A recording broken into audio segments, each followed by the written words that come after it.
This is our HM5. HM5 is derived from the 1970s. 70s, two things, supercars of course, but also very futuristic watches from the 70s. For example, this quartz LED movement from Charris with a very futuristic design. 1970s was the beginning of quartz, of course.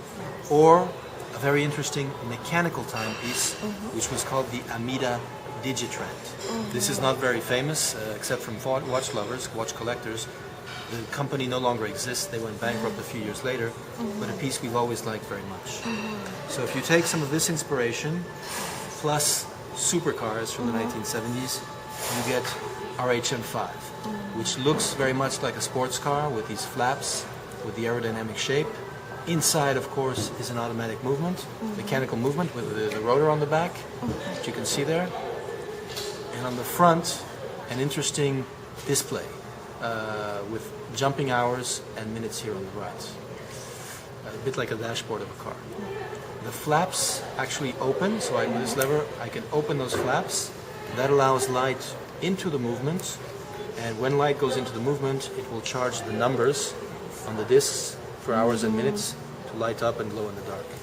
If I want to close it again, I just close the flaps like this, nice and flat. The crown is an interesting crown as well.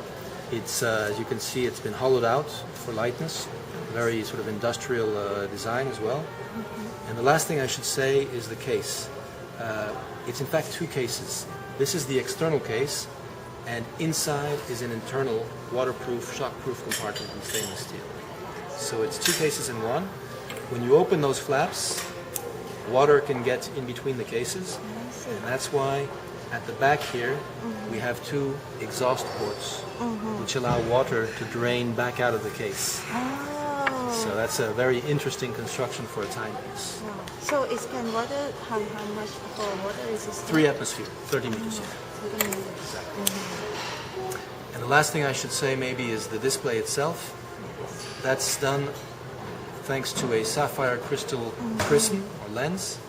This prism is actually taking the numbers from the movement where they're flat, bending them upwards 90 degrees, and then magnifying them 20%.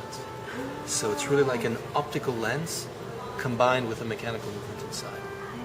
This is a limited edition? 66 pieces with the external bodywork in zirconia.